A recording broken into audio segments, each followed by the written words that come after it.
নমস্কার জানাই বন্ধুদের। এরকম একটা দুপুরের লাঞ্চ বা রাতে ডিনার যদি এরকম একটা প্লেট থাকে তাহলে পুরো জমে যাবে, তাই তো?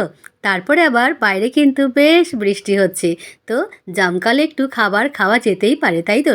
তো প্রথমে বেশ কিছুটা গোবিন্দভোগ চাল আমি নিয়ে নিয়েছি, ধুয়ে খুব ভালো করে ধুয়ে আমি রেখে দিলাম।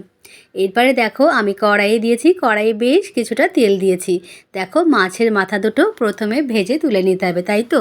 তো মাছের মাথা দুটো আমি নুন হলুদ মাখিয়ে রেখে দেখো কড়াইয়ে কিন্তু আমি তেল দিয়ে ভাজতে শুরু করেছি। বেশ ডিপ করেই ভাজতে হবে, মাছের মাথা যেহেতু একটু বেশি করে না ভাজলে কিন্তু খেতে টেস্টি হয় না, আবার ভালো লাগে না, তাই তো?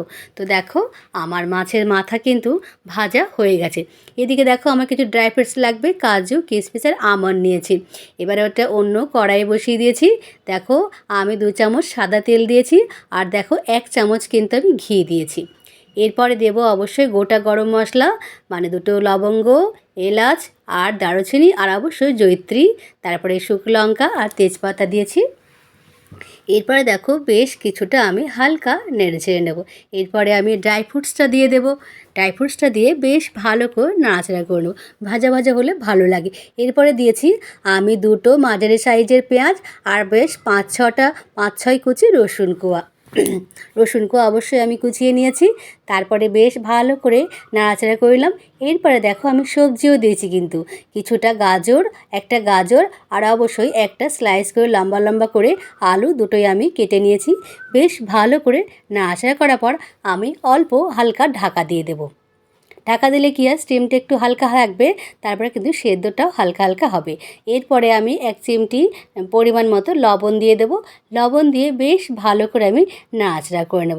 এরপরে দেখো যে গোবিন্দভোগ চালটা আমি ভিজিয়ে রেখেছিলাম সেটা আমি দিয়ে দেব। তো বুঝতেই পেরেছো বন্ধুরা, আজকে গোবিন্দভোগ চাল এটা অসাধারণ রেসিপি করছি, তাই তো? হেভি টেস্টি হয় কিন্তু, মনও ভরে যাবে।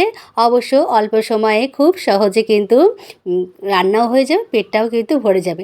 এরপরে দেখো আমি বেশ কিছু বিনস আমি দিয়েছি কিন্তু 7-8 পিস, বেশ লম্বা লম্বা করে বিনসটা দিয়েছি। আমি কিন্তু এটা লম্বা লম্বাই রেখেছি। দেখো আলু, গাজর আর বিনস কিন্তু একই সাইজে লম্বা লম্বা করে কেটেছি। দেখতে কত সুন্দর লাগছে, তাই না? তো বেশ ভালো করে নাড়াচাড়া করার পর এরপরে আমি দিয়ে দেবো মাছের মাথা দুটো। অল্প নুন দিয়ে দেবো দেখো। তারপরে দেব অবশ্যই স্বাদ মতো চিনি। আমি 2 চামচ চিনি দিয়েছি, একটু মিষ্টি মিষ্টি হলে খেতে ভালো লাগে, তাই তো?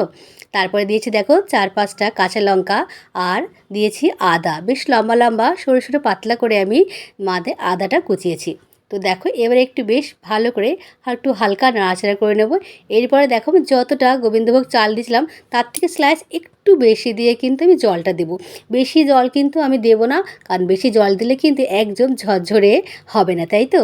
তো বেশ কিছুক্ষণ আমি হালকা ঢাকা দিয়ে অবশ্যই স্টিমটা কিন্তু লো থেকে মিডিয়াম রেখে দেবো। এরপরে দেখো আমি 1 চামচ গোটা গরম মশলা আর অবশ্যই 1 চামচ গোলমরিচ দিয়ে দেবো। এতে কিন্তু স্বাদটা হবে একটু মিশিয়ে নিয়ে তারপর আবার ঢাকনা দিয়ে দেবো, ব্যাস 2 মিনিট রেখে দেবো। তো দেখো ঝরঝরে কি সুন্দর, মানে একদম মুড়িঘণ্ট হয়ে যাবে, তাই তো? এটাকে আমরা মুড়িঘণ্টই বলি, তাই না? কিন্তু যেহেতু আমি সবজি দিয়েছি, তো সবজি, তারপর গোবিন্দভোগ চাল আর মাছের মাথা কম্বিনেশনে কিন্তু দারুণ হয়েছে। দেখো দেখতে কত সুন্দর লাগছে না? খেতেও কিন্তু ভারী চমৎকার হবে। তো আমার ভিডিওটা ভালো লাগলেই অবশ্যই তোমরা লাইক কমেন্ট শেয়ার করে দিও।